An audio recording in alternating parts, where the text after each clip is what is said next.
What's going on, everyone? My name's Tenebris, and even though Nightingale might have just gone through one of its biggest updates yet, with 0.2 and all of its additions and improvements, I thought it would be good for us to take a moment and look ahead in Nightingale's future, going over the old roadmap and all that's been crossed off that list, alongside what still is yet to come, and the two dev Q&As, one from around the end of launch cycle, and the one we had just the other week after 0.2's launch, and even some stuff that is hinted at in the main questline of Nightingale. There's a lot to look forward to with this game, so today let's go over all of it so we can know what's in store for Nightingale's future. First off, let's pull up that old roadmap from the beginning of March. There's been a lot we've seen completed from this roadmap already by 0.2 here. Some of the big ones being crafting from storage and queued crafting, fixing the crafting exploits and then rebalancing it, the improvements to connectivity, auto-stacking, and new projectile weapons. But there's still a few things we have yet to see here that may be coming in the near future. Things like skipping the tutorial, improvements to the farming loops, new building components, improved AI, and some things that are still in progress here, like the questline updates and additional NPC functionality, where we've seen improvements in 0.2, but they're only the beginning of flushing these game facets out. Then there's the long-term one, offline mode. Personally, I think this will be a bit longer to solve, though I have faith this dev team can get it figured out. I just think on a technical side, there's likely a ton of problem solving they have to do to get that one up and running on a good enough level to fully launch. And beyond that, we have a new biome, major and minor cards, which are all something I'm very much looking forward to, more new weapons, enemies, and more. So even beyond what we've listed here, there's probably a crazy amount of stuff getting worked on by folks that do less development and stuff more like art and game direction. But overall, I think the folks at Inflexion are making really good progress here, and from what we've learned from the Q&As, we could get a bit more of an idea where certain things are headed. Back around the beginning of April, there was a small Q&A held with some content creators from around the game, and from that Q&A, there were some interesting things in regards to stuff like creative mode, and more so the priority of things. For creative mode specifically, it's something that is in the long-term plans, but not anything immediate. Like, something that will be looked at hopefully after offline mode is finished. As I think creative could pair much more nicely into offline instead of the live game. Especially if they were peer-to-peer multiplayer at some even later stage, then it would be probably the perfect scenario. Then there was a question about bigger updates and when they'd be happening, and for now the dev team is focusing more on offline mode before getting to the bigger content updates, which I totally respect. It was one of the most resounding pieces of feedback from the game's launch. Another interesting thing to note, the game is currently sitting around 10% complete in its current state. And by the time the game launches from early access into 1.0, they intend to be about 25 to 30% completed. Meaning, this is going to be a long haul here, with plenty in store after early access is finished. I'm excited to see what will come at the end of a few years here for Nightingale.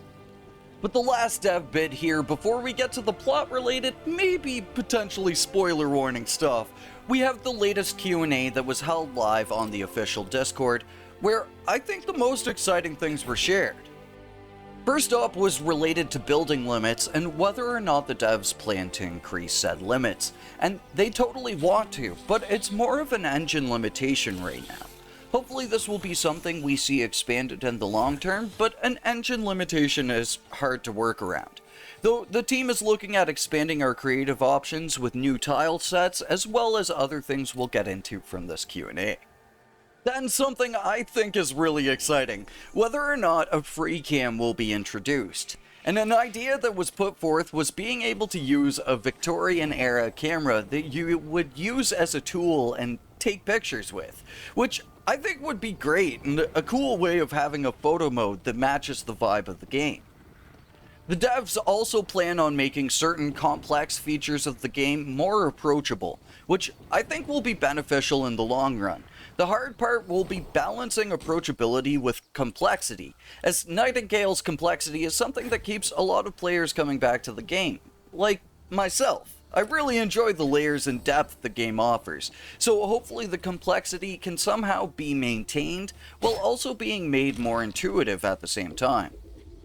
Mounts are something the devs want to add in the future, and even a freaking penny farthing, which would be the best vehicle of all time. The developers also plan on expanding on how many tools our followers can use, but beyond that, have larger long-term goals on how recruits can be used. Though for the short term, it's essentially getting them to do as much of what the player can do first, then the more complex things later. Then, during a quickfire round of questions, we got further confirmation on the things we've previously mentioned here, like new tile sets, decorations, and building pieces. But a cool thing coming to building are triangle pieces, and as well, circular pieces, which will really add a new level of depth to building. Circling back to the new tile sets, we got a confirmation during the Q&A on how many tile sets were being worked on currently, and the team's got 3 in the pipeline for us to look forward to. And then something I think a lot of folks will be happy to get in the future. When asked about dyes for clothing, they answered that the dev team is currently prototyping item customization in the game, and that it's looking promising, which will be so good for outfits as a whole, and I think will really free up a limiting, although interesting, side of crafting currently in the game. Then, when asked about the future of potentially adding magic weapons to the game, like staves and wands, the short answer was yes, most likely. With 0.2, things are starting to get a lot more fantastical with things like the boomerang sickle, and the team has a lot of good thoughts towards having different builds and playstyles mean something in the game. And so, weapons like staves and wands are very likely to come somewhere along the way here. Then, a very interesting idea that the devs put forth is the possibility of adding in a public test realm for testing out new features that would act as a separate server from the main game for getting feedback and probably squashing bugs and upcoming features of the game, which I'm all for. I think a public test realm would be great for working fluidly with the community here. Then moving on through the Q&A, we got another spicy future thing to look forward to. Interdimensional storage. Our own frickin' ender chests here in the game, which would be useful for moving your base if you wanted to change your whole respite at once, or just for general inter-realm crafting and storage. It's gonna be named the Pepis Box, which is named after some dude who buried Parmesan cheese, which, if we could then somehow craft cheese in the game, it'd be perfect.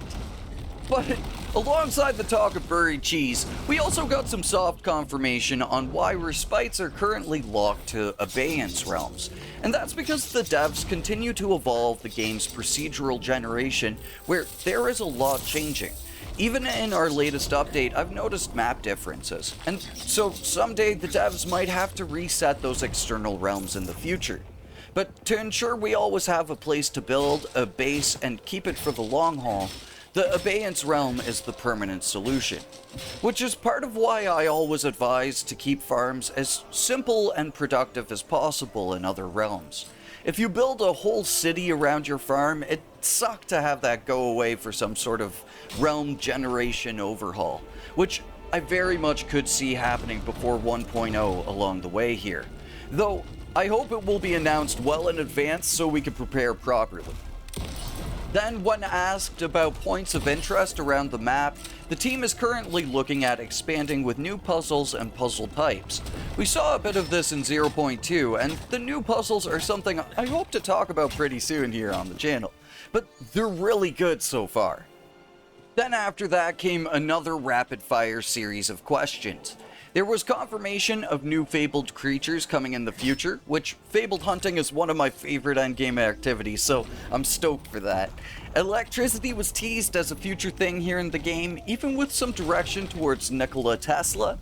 Something that might not seem huge, but I think will be a good addition to the game here is the confirmation to extracting essences to lower essence tiers, like tier 3 to 2 and so on.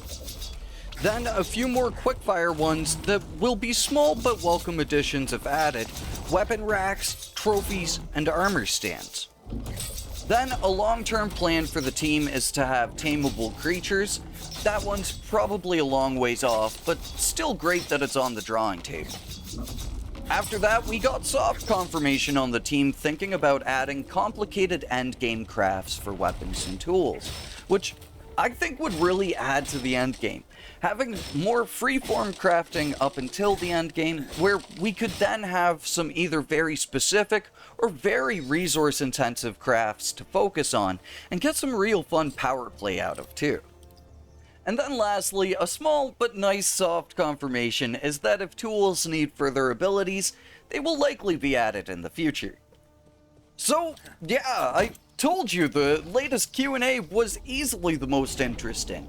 So many crazy things. I really want to know any and all of your thoughts in the comments below. Like the old Victorian camera for photo mode, new building sets, the biomes, and stuff from the old roadmap, or creative mode and stuff from the earlier dev Q&A. Again, please let me know what you're thinking in the comments down below.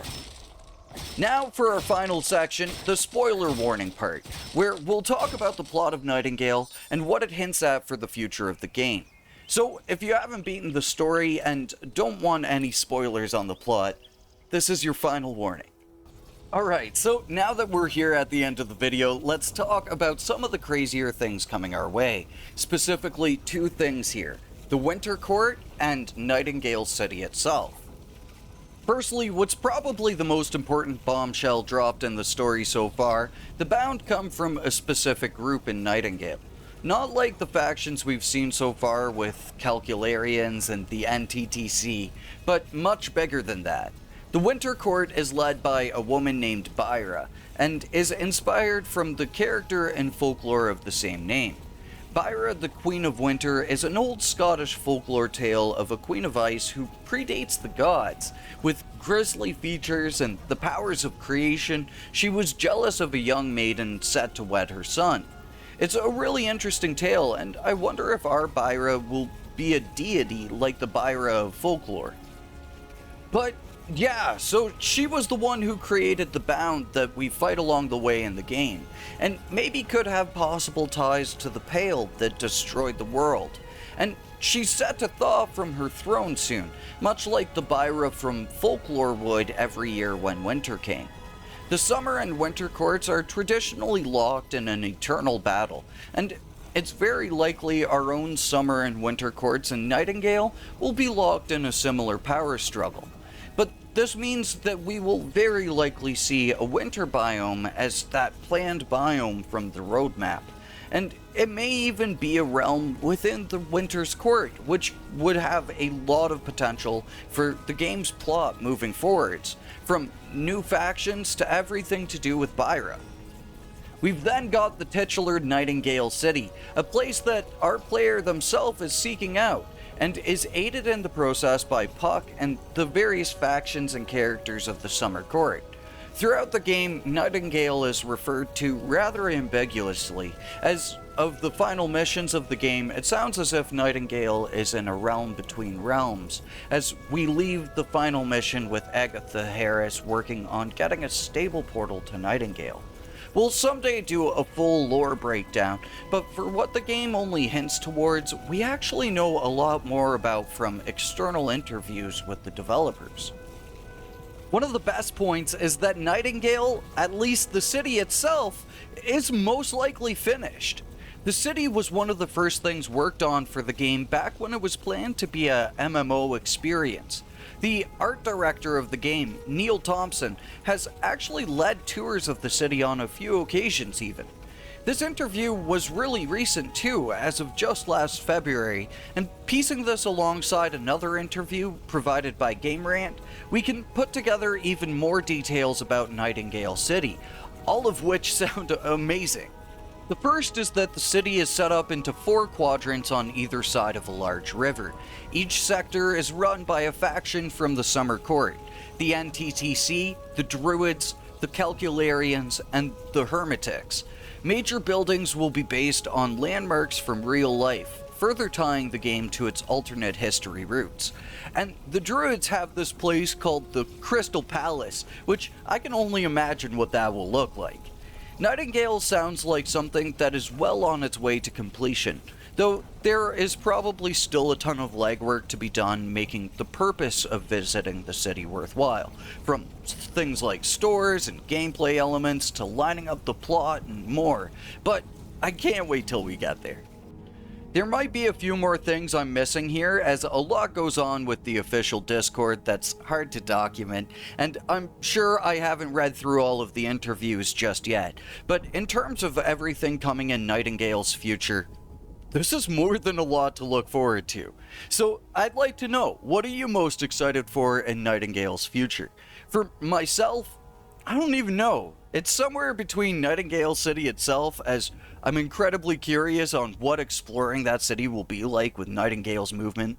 Like, Umbrella flying over the city would be such a cool thing to do, but then there's the potential of working with factions, and then all the new tile sets that will just add even more to Nightingale's awesome real-life inspired building sets. It's gonna be a crazy next few years with this game. So hey, if you're looking forward to it, maybe hit the thumbs up button or consider subscribing to stick around for more. But for now, I'd like to say thank you for watching, and I will catch you all in the next one. Until then, peace.